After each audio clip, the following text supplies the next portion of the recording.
Olá, você que nos acompanha. Seja bem-vindo e bem-vinda ao Olhar Crítico, um programa semanal de análise sobre temas e entrevistas que abordam o jornalismo político. Esse trabalho é feito pelo Centro de Crítica da Mídia e a pós-graduação em Comunicação Social da PUC Minas. Meu nome é Hércio Sena e eu estou acompanhado pelo estudante de jornalismo João Vitor Plá. Olá, João. Olá a todos. É um prazer muito grande estar aqui nessa mesa para debater temas que são tão importantes, né? E também estamos acompanhados pelo nosso convidado de hoje, que é o professor da PUC Minas, Pablo Moreno Fernandes. Olá, Pablo. Olá, Hércio. Olá, João. É uma alegria estar aqui com vocês. Acredito que vamos ter discussões muito importantes, muito relevantes aqui hoje. Bacana. Hoje vamos falar sobre estudos culturais, interseccionalidade e os diferentes sistemas de opressão. Nosso convidado de hoje é professor e pesquisador do Programa de Pós-Graduação em Comunicação Social da PUC Minas, doutor em Ciências da Comunicação pela ECA-USP. Ele também é mestre em Comunicação e formado em Publicidade e Propaganda. Atualmente, ele participa de grupos de pesquisa sobre raça, gênero, semiótica, cultura e consumo, sendo também o editor da revista Dispositiva.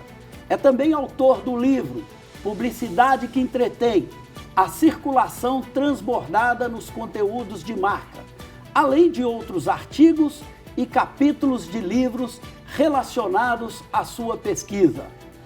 Bem, Pablo, diante dessa apresentação, desse currículo e desses estudos tão importantes que você realiza, eu gostaria que você respondesse para nós por que o feminismo, o antirracismo, a anti-homofobia e os direitos trans são temas tão discutidos no mundo de hoje. Muito bom, Hércio. Eu acho que a gente pensar, né, nessas diversas opressões que vão sendo problematizadas, tensionadas e com visões que são concebidas ali no ambiente acadêmico, são muito importantes de serem discutidas para que a gente possa entender a complexidade da nossa sociedade, né? Em uma perspectiva clássica, as opressões eram estudadas muito numa dinâmica de classe e que ignoravam, né, outras violências que ocorrem diante de processos coloniais, né? Se a gente pensar a constituição de uma sociedade heteronormativa, ela vai colocar as mulheres à margem. Se a gente pensar, né, essa mesma sociedade heteronormativa coloca corpos dissidentes na perspectiva de gênero também à margem, e um projeto colonial que foi implantado pela Europa ali, né, nesse processo de colonização das Américas como um todo, empurrou esses grupos racializados para as margens da sociedade.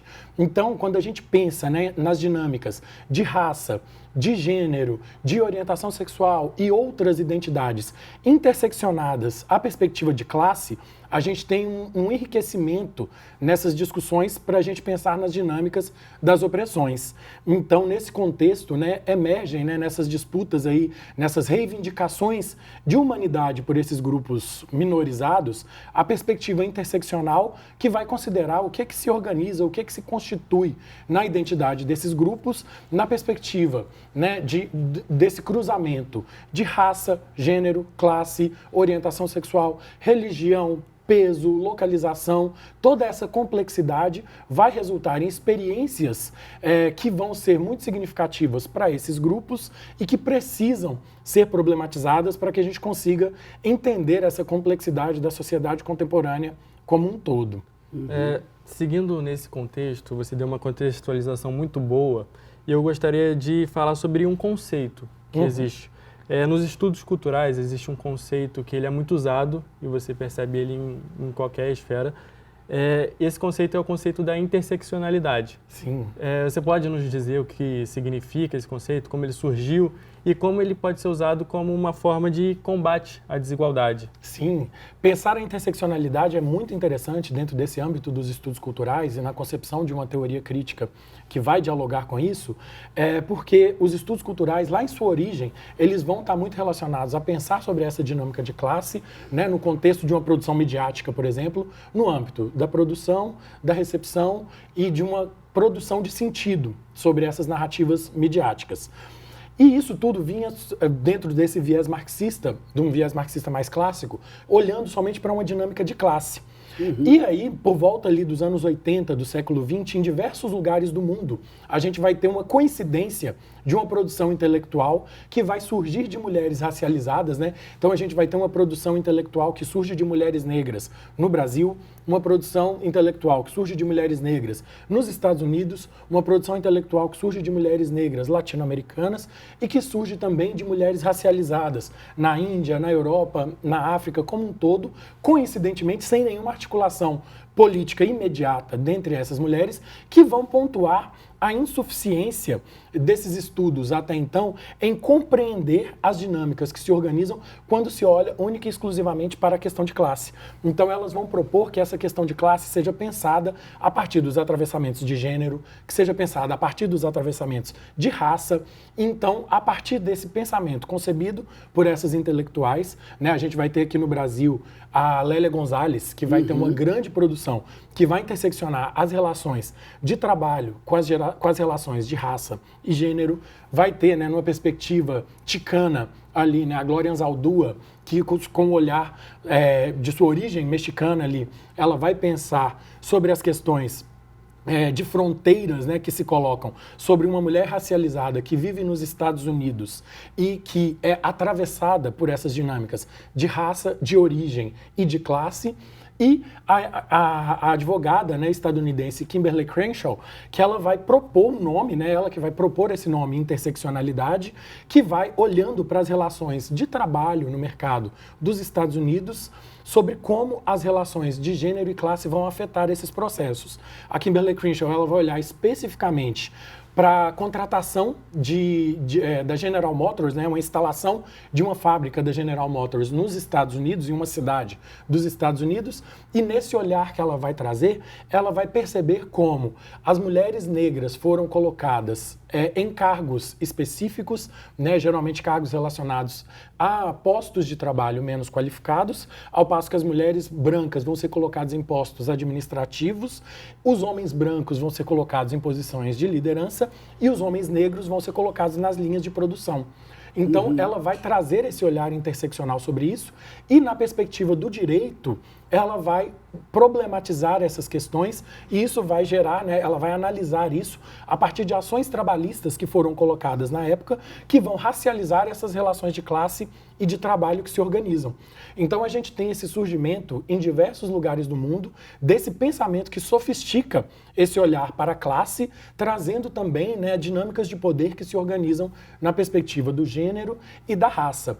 Esse pensamento, né, ele se espalha aí pelo mundo, o nome interseccionalidade, ele passa a ser adotado, mas é sempre importante a gente ter essa contextualização de como ele surge nessa perspectiva das origens, né? Se a gente olha ali nos estudos culturais, o próprio Stuart Hall, ele já vai, de alguma maneira, tensionar em suas pesquisas a questão da raça e da classe, mas vai ser justamente a partir dessas intelectuais feministas negras ou feministas racializadas é que vai surgir esse olhar complexo e esse nome, interseccionalidade, que vai servir para a gente olhar de forma mais complexa, mais plural para esses fenômenos e as relações sociais que se organizam a partir daí. Mas aí, nessa discussão que você aborda, a questão da classe e da base econômica continuam também estruturando esses conflitos. Eles não seriam negligenciados pelos aspectos culturais, não é isso mesmo? De forma alguma são negligenciados. É justamente aí que se sofistica essa questão do olhar. Porque a interseccionalidade ela vai considerar as dinâmicas de classe e considerar como esses efeitos de uma sociedade patriarcal, de uma sociedade racializadas, vão afetar também na constituição dessas sociedades trabalhadoras, né? Então, por por exemplo, Lélia Gonzalez vai pensar no lugar da empregada doméstica na sociedade brasileira, ainda ali nos anos 80, né? Muito antes de essas empregadas serem reconhecidas pelo Estado como trabalhadoras, né? A gente tem o reconhecimento das empregadas domésticas como trabalhadoras como algo muito recente aqui no Brasil. 2016. 2016, olha para você ver. E a Lélia Gonzalez, lá em 84, já estava problematizando isso numa perspectiva de como o Brasil, como um país colonial, né? E nessa perspectiva colonial, a questão da colonização portuguesa tem especificidades aqui nessas relações de trabalho, nas relações de classe, e aí ela vai problematizar sobre, além dessas relações de trabalho, sobre como esse lugar da raça estabelecia que essas mulheres eram mulheres que exercem um trabalho para essas famílias, mas nem eram reconhecidas pelo Estado como trabalhadoras. Então essa dinâmica de classe, raça, gênero, ela vai ser muito atravessada, e vai ser muito atravessada, dialogando ainda com a Lélia Gonzalez especificamente aí, tensionando o próprio movimento negro. Que o próprio movimento negro, ele universalizava essa categoria de sujeito negro em uma perspectiva que negligenciava também essa perspectiva do gênero. Então, ele pensava ali sobre a dinâmica de classe e sobre a dinâmica de raça, mas negligenciava, no caso das mulheres negras, essa questão do gênero e ignorava esse lugar das mulheres negras no mercado de trabalho, na organização de uma sociedade aí. Então, eu vejo que a interseccionalidade, ela traz uma sofisticação interessante para a gente pensar, né, nessa abordagem crítica, nessa abordagem dos estudos culturais ali, porque ela vai agregar as dimensões de classe, raça, gênero ou outras avenidas identitárias. E aí a Kimberlé Crenshaw, ela tem um pensamento muito sofisticado para pensar sobre isso, que ela vai trazer a metáfora das avenidas, que ela vai colocar a partir da ideia da mulher negra, que é a mulher negra está situada no cruzamento de duas avenidas, então é como se ela estivesse ali no meio dessas duas avenidas, tentando atravessar sem a existência de uma rotatória que organiza esse trânsito. Então, quando ela tenta atravessar para um lado, ela é atingida pelos carros na perspectiva da classe e arremessada para o outro cruzamento. Quando ela chega nesse outro cruzamento, ela é atravessada, né? Ela é atingida novamente pela dinâmica da raça. E ao ser arremessada, ela cai em contato com o outro cruzamento, com a dinâmica do gênero. Então, essa metáfora que ela faz das avenidas identitárias é interessante para a gente perceber como um olhar interseccional ele não vai negligenciar nenhuma dessas dimensões. A gente complexifica as análises a partir disso. E dentro de uma concepção sistêmica, por exemplo, a gente poderia dizer que esses atravessamentos, eles também corroboram, de certa forma, eles colaboram para que essas realidades e esses sistemas de opressão, eles se perpetuem, né? A maior parte das favelas brasileiras são negras, né? Sim. Os assassinatos de jovens brasileiros são, em sua maioria, pessoas negras. Como é que você vê isso? Eu acho isso muito interessante para a gente pensar a respeito, porque se a gente aplica um olhar interseccional às estatísticas, né, sociais que a gente tem, a gente vai percebendo como essas dinâmicas de raça, classe, gênero, elas vão se atravessando, se somando e se complexificando, né? Muitas vezes, quando se tenta desqualificar um olhar interseccional sobre as coisas, pensa que o olhar interseccional é uma disputa, né, sobre o que é mais complexo ali, e aí se usa no ambiente das redes sociais aí o termo Olimpíada de opressão, mas o que o olhar interseccional ele quer trazer é justamente esse olhar complexo para os atravessamentos dessas matrizes identitárias. E aí, quando a gente olha para essas estatísticas sociais, a gente vai ter isso, né? Então, trazendo, por exemplo, alguns dados, né, sobre essas leituras interseccionais dessas estatísticas, como você mencionou ali, né? No Brasil, quem a gente tem como maioria da população nas favelas? A população negra. E isso, quando a gente olha, isso vai ter um atravessamento de classe, porque passa por um projeto institucional de construção de país que, no pós-abolição, por meio de processos de políticas institucionais. Cria-se uma lei da vadiagem que proíbe que pessoas negras pratiquem a capoeira, o samba nas ruas, empurra um pouco essas pessoas para as margens. Cria-se leis que proibia que pessoas escravizadas estudassem em escolas, empurra novamente essas pessoas para a margem. Cria-se leis que determinam que a compra de terra só podia ser com dinheiro físico e não mais pela troca de trabalho. O que você faz novamente? Você empurra esses escravizados libertos para as margens. Isso dá origem às favelas brasileiras, né? Isso dentro de uma complexidade muito maior. Então a gente vai, por meio dessas pequenas políticas, empurrando essas pessoas negras para as margens, empobrece ainda mais essas pessoas negras na perspectiva de classe. Então a gente tem tem ali nas favelas a maior parte das pessoas negras. Então, tudo isso vai se desdobrando ali, né? Então, Pablo, é o seguinte, você falou sobre a interseccionalidade, a importância desse termo, desse conceito, e eu queria te perguntar como que os trabalhos acadêmicos, eles podem aproximar das experiências populares. Como que a gente pode trazer esses trabalhos, essas pesquisas acadêmicas para perto dos populares? Excelente pergunta, João. Acho que é um movimento interessante para a gente pensar nessas contribuições acadêmicas para as transformações sociais, no vivido, de fato, ali. E a interseccionalidade, ela tem sido, né, resultado de uma rica produção intelectual. A comunicação social, ela tem começado muito recentemente, né, assim, a discutir trabalhos sobre interseccionalidades, a gente ter produções acadêmicas, teses, dissertações, dossiês temáticos em revistas que abordam a questão da interseccionalidade, e eu acho que isso é muito importante para a gente pensar na produção midiática e como a gente começa a ver transformações disso na produção midiática como um todo. No âmbito da sociedade, de uma transformação social que eu acho válido a gente considerar, são leituras interseccionais ou políticas públicas interseccionais que começam a aparecer no Brasil, sobretudo aqui ao longo do século XXI. E eu gostaria de dar dois exemplos que eu acho que são muito simplórios, mas muito didáticos para a gente entender a interseccionalidade, que são a política de cotas e o Minha Casa Minha Vida. São duas políticas públicas, né, dois programas de governo muito importantes que a gente tem aqui no Brasil e que foram muito significativos, né, como políticas de distribuição de renda, de mobilidade social para grupos minorizados ali e que tem uma natureza interseccional na sua formulação. Então, é um momento interessante de a gente pensar em como essa produção intelectual, ela também embasa políticas públicas, embasa projetos de lei, embasa ações que visam a transformação da vida das pessoas. No Minha Casa Minha Vida, por exemplo, a gente pode pensar que o registro dos imóveis, por exemplo, ele é feito em nome da mulher. Né? Historicamente, em uma sociedade patriarcal, a gente vai ter ali o homem como essa figura que é o chefe de família. E o que acontecia, né, nessas políticas de habitação anteriormente, quando o homem era colocado como um beneficiário dessa política pública? Né? O homem tomava a decisão de desfazer desse bem, vender, fazer uma dívida em nome desse bem, e a família, em algum momento de instabilidade econômica ali, perdia esse imóvel. O Minha Casa Minha Vida vem propondo que a mulher seja a beneficiária, a titular da compra desse imóvel. O que acontece nesse contexto? A mulher, como dentro desse contexto ali no qual a mulher ela vai pensar nessa dimensão da família, da importância do teto, da seguridade social que traz isso aí, ela vai ter mais cuidado, né, no lidar com a posse desse bem.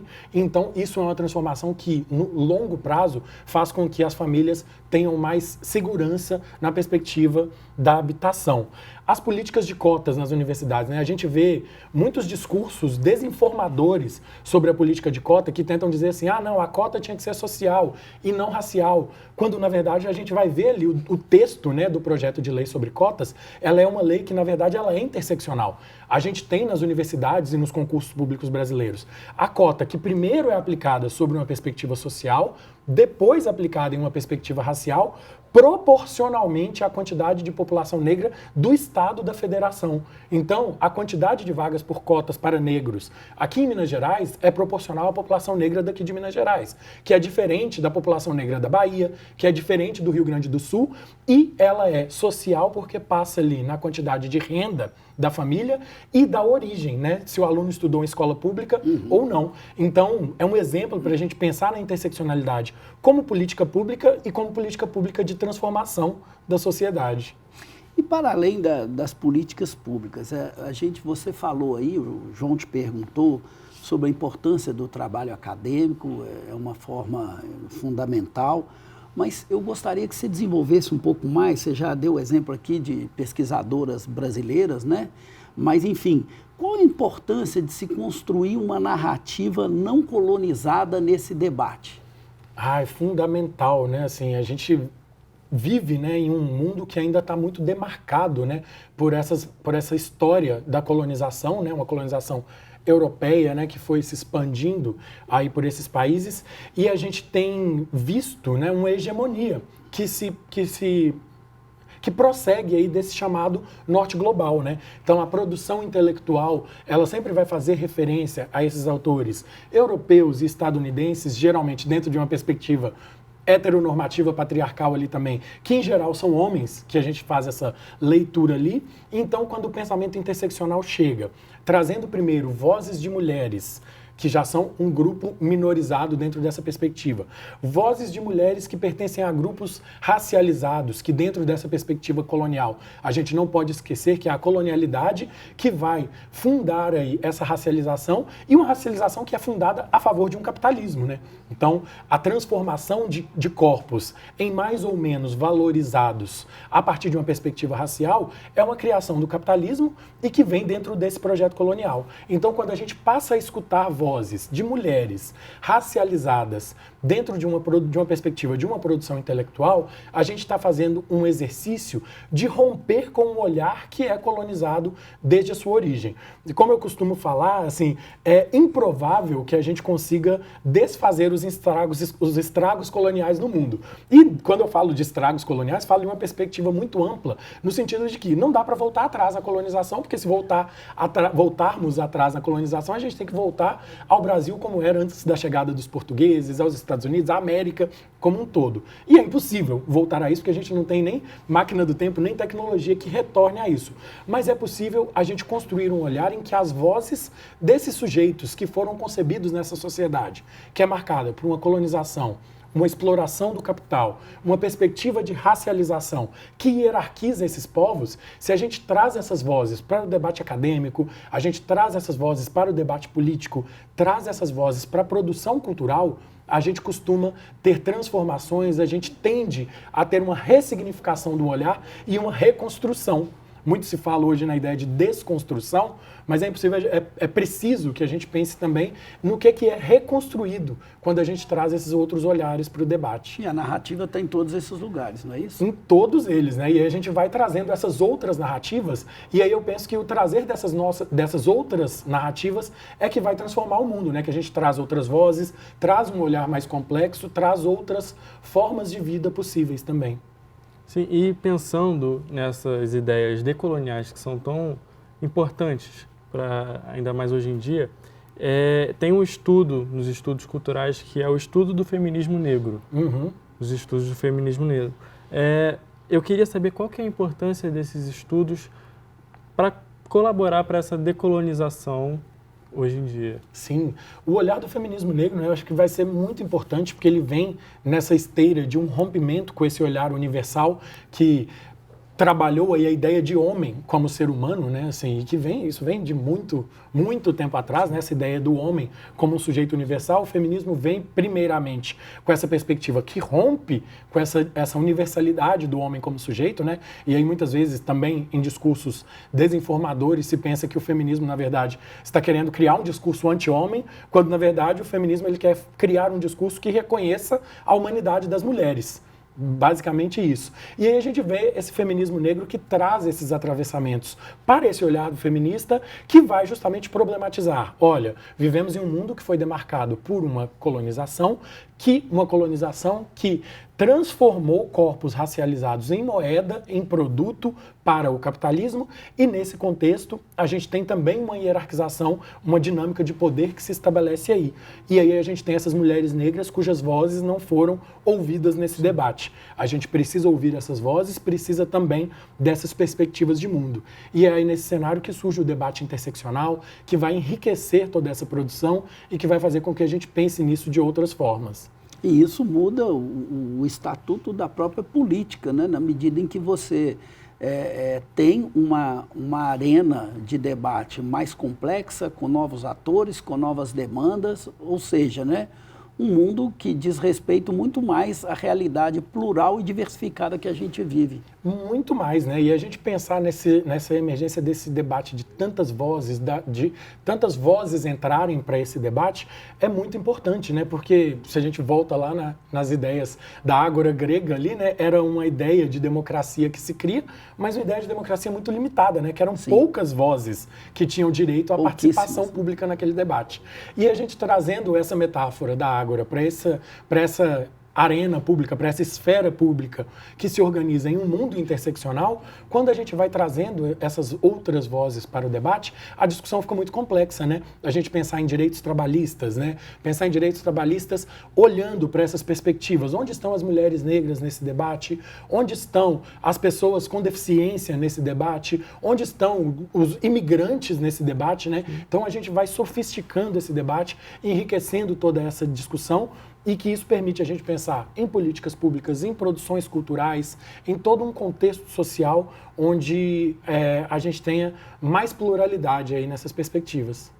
Pablo, eu costumo criticar muito o conceito de como o jornalismo utiliza o conceito de ideologia. Nós falamos de ideologia, estamos falando de práticas dominantes. Como que os estudos interseccionais e decoloniais podem colaborar com a crítica à ideologia? Nossa, de forma muito rica, né? Eu acho que a gente precisa trazer sempre essas perspectivas, né, e fazer uma crítica interseccional à noção de ideologia, e o jornalismo é um lugar interessante para a gente pensar sobre isso, né?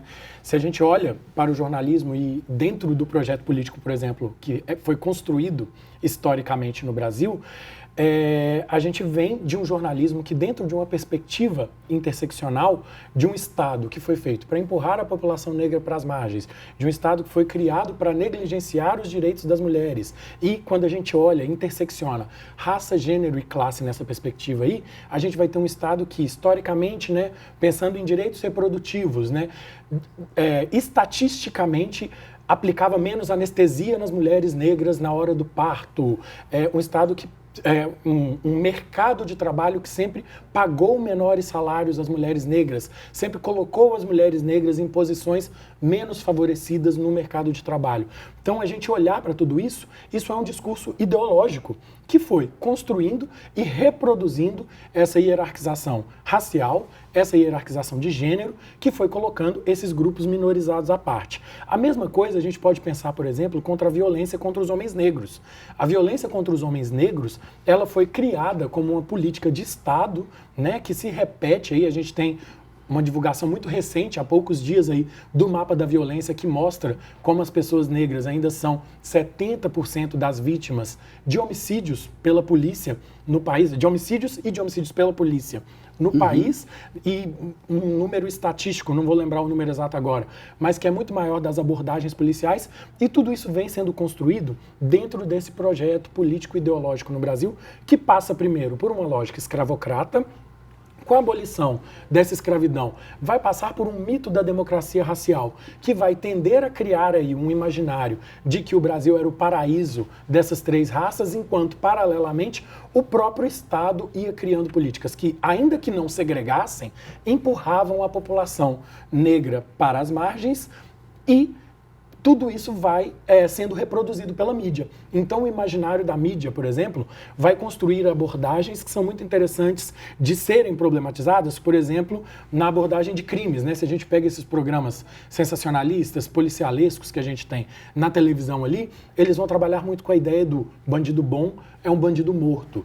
E quem que é esse bandido? Geralmente, estatisticamente, o que os imaginários constroem pra gente? De que esse bandido é uma pessoa preta, esse bandido é uma pessoa pobre, esse bandido é uma pessoa que mora nas comunidades, nas favelas, nas regiões pobres do país. Então, existe um projeto político também, ideológico, que passa por esses discursos da mídia, que vai querer criminalizar o pobre, que vai querer estigmatizar as mulheres negras, que vai querer associar aos homens negros esses lugares de violência. Então, toda uma ideologia que vai sendo reproduzida e reafirmada pela mídia, que vai colocando esses corpos nesse lugar. Tive contato com uma pesquisa muito recente ali, de uma pesquisa de mestrado, de um estudante que está estudando as abordagens da mídia sobre, em reportagens sobre as prisões equivocadas da polícia. E nisso a gente tem um discurso ideológico interessante, que eu chamei a atenção desse pesquisador para isso na política dele. Dentro dos critérios de noticiabilidade da mídia, né, ele analisa uma série de reportagens de um programa da mídia brasileira, um grande programa, uma grande revista eletrônica de uma emissora brasileira, que fez uma série com 3 reportagens sobre prisões por engano de pessoas. Nessas 3 ou 4 reportagens, se não me engano, todas as pessoas que haviam sido presas por engano eram pessoas negras. Qual o discurso ideológico que a gente tem ali? A justiça, né, quando convidada a falar nessas reportagens, trata disso como se fosse um erro. E o programa, quando traz só essas 3 séries de reportagem, trata isso também, dentro dos seus critérios de noticiabilidade, como uma exceção. Então a gente tem um discurso ideológico ali também, que ainda que seja a mídia tratando desses erros, que esteja tratando de um racismo institucional ali, ela trata isso como se fosse exceção e naturaliza essa estatística de que a maior parte dos criminosos é negra, portanto a maior parte dos criminosos que foram assassinados pela polícia também é negra. Seguindo com essa explicação sobre a mídia, eu gostaria de perguntar como que a gente pode, o que se pode fazer para que hoje na comunicação social haja representações mais justas dos grupos minoritários politicamente? O que se pode fazer? Eu acho excelente a gente pensar sobre isso, né? Assim, eu acho que essa perspectiva da representação é algo que deve ser muito debatido, é algo que deve ser muito pensado, porque primeiro ela vai aparecer em um reflexo, é algo que aparece para as pessoas, né? Para quem está assistindo em casa. Então, nesse sentido, ainda que seja algo que em curto prazo faz pouca transformação, eu acho muito importante essas iniciativas que têm acontecido no Brasil de forma muito recente, né? Se a gente pegar, tudo de 2018 para frente, a gente ter pessoas negras ocupando espaços na mídia, seja como apresentadores, seja como atores, atrizes, cantores, a gente tem visto uma maior ocupação desses espaços de representação por essas pessoas.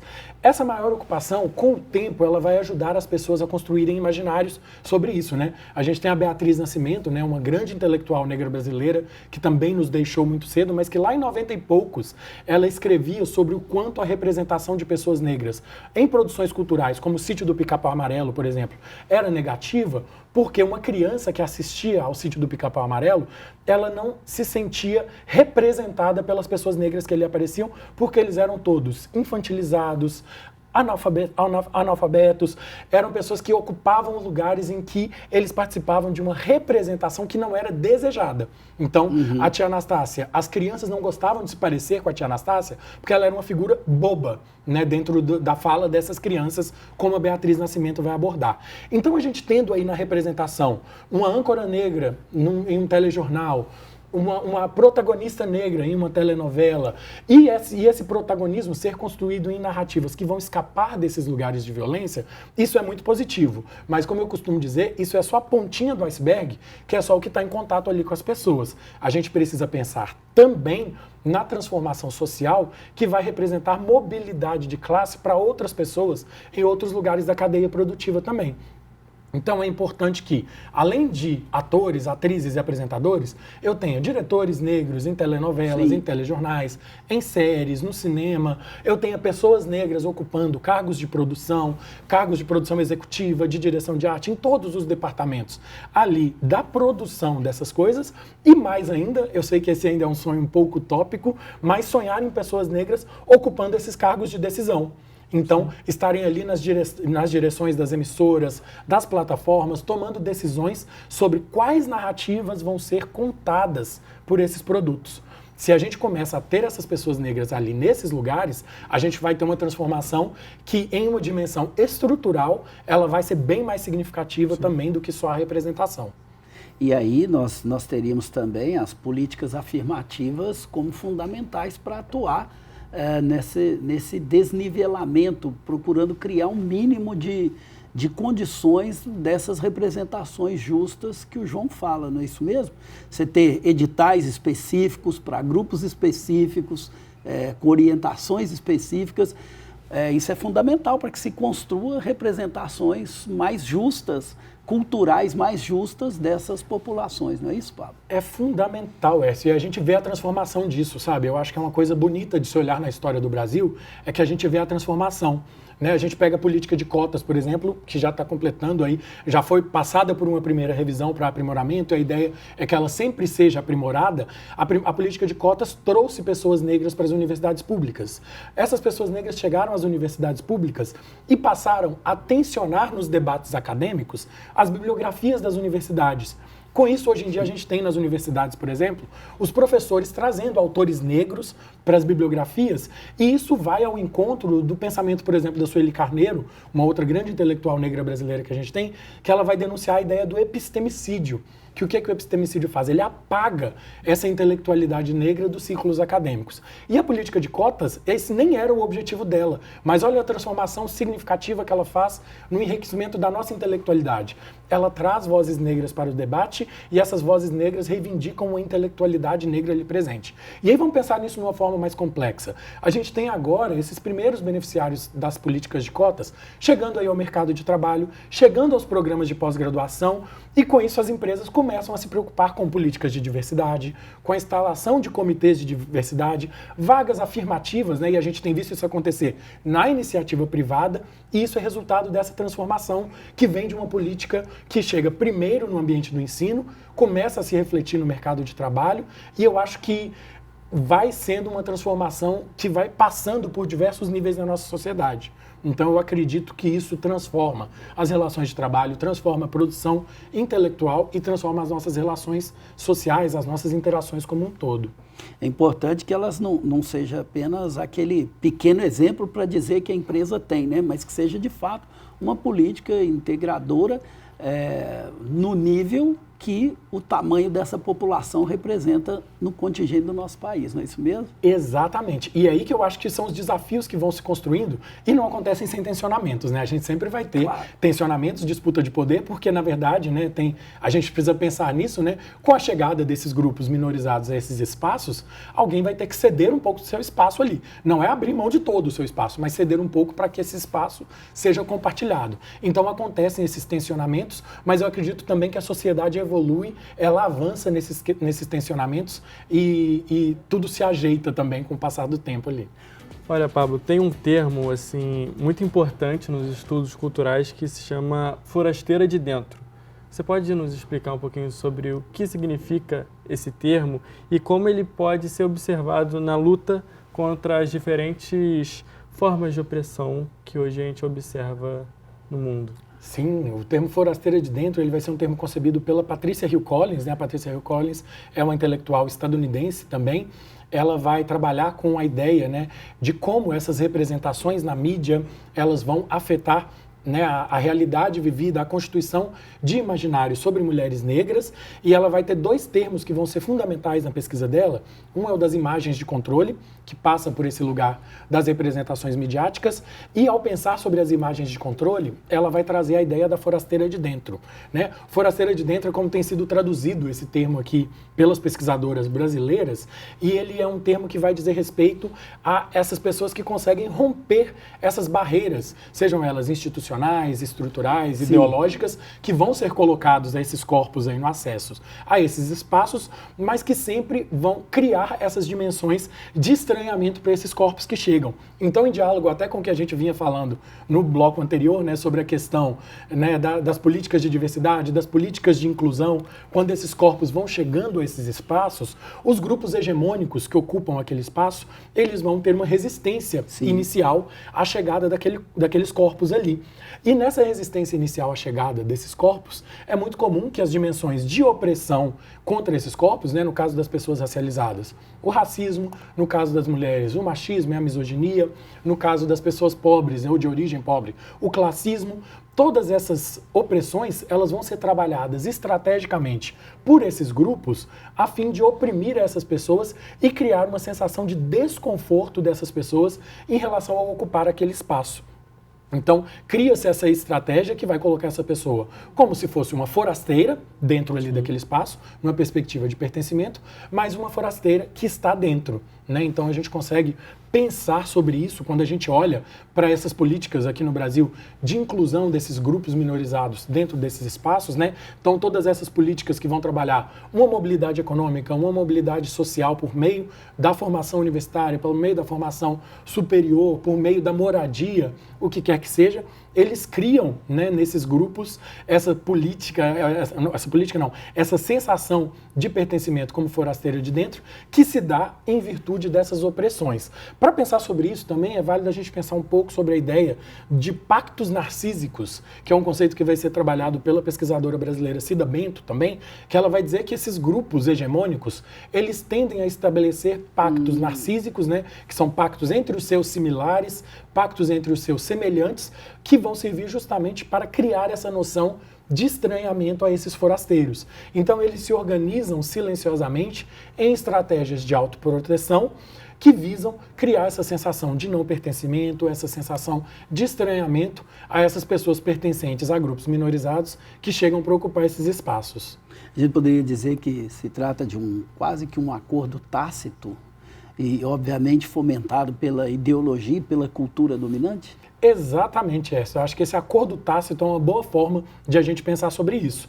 E dando exemplos aí, né, na nossa sociedade, a gente pode pensar em vários que vão passar pela mídia, pela política institucional, entre outros, né? Tem se debatido muito aí a questão da violência de gênero contra parlamentares mulheres, né? A gente tem visto várias de nossas parlamentares mulheres aí e de todo o espectro ideológico, né? Da esquerda, de centro, da direita, essas mulheres sofrendo violências de gênero no plenário, nas votações, nos partidos, inclusive, né?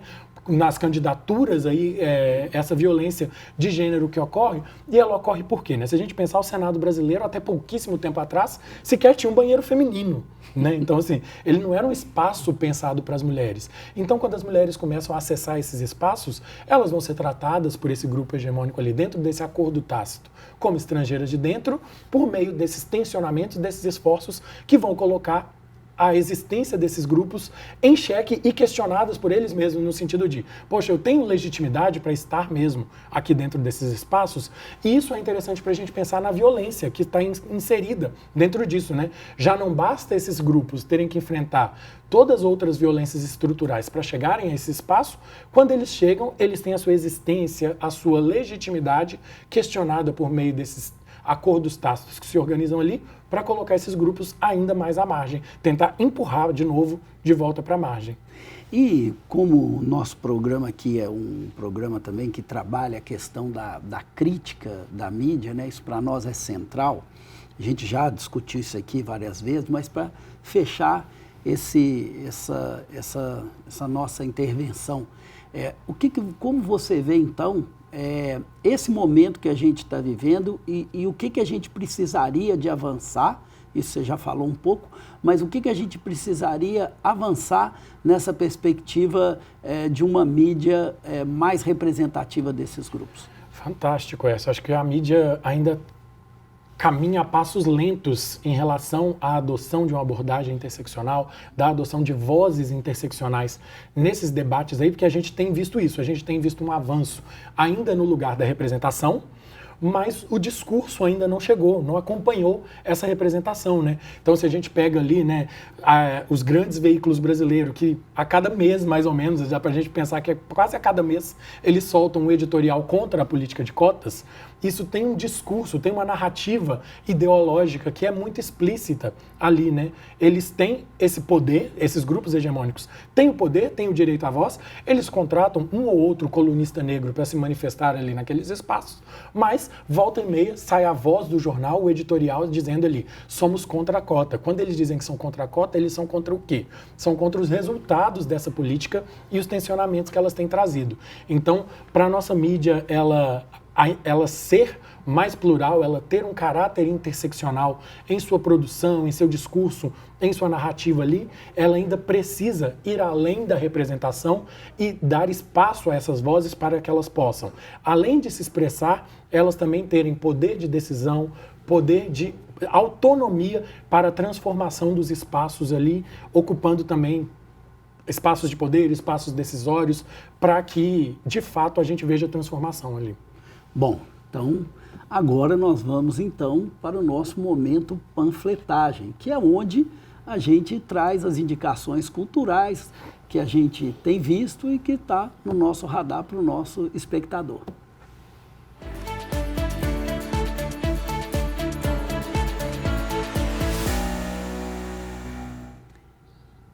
E eu vou hoje trazer uma indicação de um livro chamado Notícias em Disputa, Mídia, Democracia e Formação de Preferências no Brasil.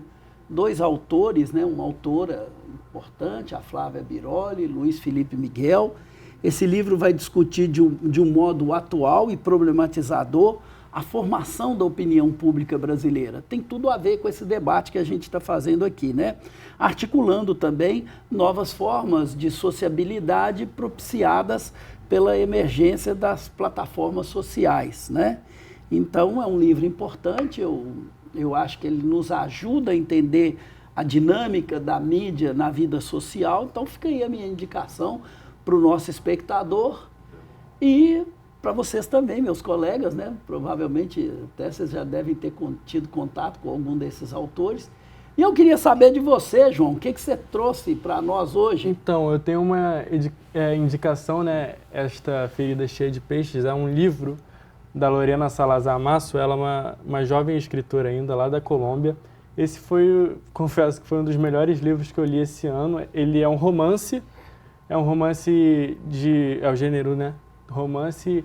Ele fala de uma mulher branca que criou um filho negro que não era filho dela, só que aí na história ela quer levar esse filho para a mãe verdadeira dela, e aí ela, no meio da floresta amazônica, lá na Amazônia, né?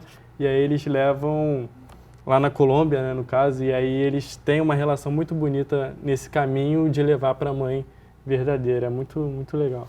Legal. Pablo? Bom, eu trouxe uma indicação musical.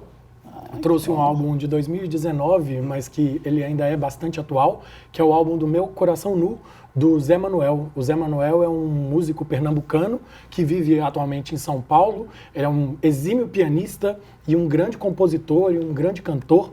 E eu trouxe essa indicação dele porque esse álbum é de 2019 e traz várias experiências interseccionais do Zé Manuel nas letras das músicas, nas melodias da música, e é uma experiência auditiva muito interessante. Ele usa nesse álbum dele alguns áudios, né, de pessoas importantes na música negra, na intelectualidade negra brasileira. Então tem, por exemplo, uma fala da Beatriz Nascimento, né, uma das intelectuais que eu citei aqui, e traz uma fala dela sobre esse epistemicídio das vozes negras, porque nós estudamos em escolas que nos ensinam a história sob a perspectiva branca, que nos ensinam a cultura sobre uma perspectiva branca, e ele transforma essa fala dela em uma música muito linda, na qual ele toca sobre o piano, e a fala dela vai passando, e é um disco todo muito sensível, muito bonito, muito poético, e eu deixo como indicação aqui. Eu vou ouvir. Achei Também, legal. Gostei. Bom, gente, eu estou muito feliz aqui com a presença de vocês, mas a gente vai ter que terminar o nosso programa. Muito obrigado pela presença, João. Obrigado, foi um prazer enorme aqui discutir um tema tão importante e com grandes pessoas aqui. Muito obrigado, Pablo. Você abrilhantou o nosso programa de hoje com a sua presença e com as suas brilhantes contribuições. Obrigado, Écio. Obrigado, João. Adorei a oportunidade de estar aqui. Foi uma oportunidade de ricos debates, de grandes trocas. Fico muito feliz com o convite. Agradeço demais. E assim terminamos o nosso programa. Lembramos a você que ele também está disponível no YouTube e nas plataformas Spotify, Deezer e Google Podcasts. Nos acompanhe por lá e também nos siga no Instagram. Um grande abraço e até a próxima semana.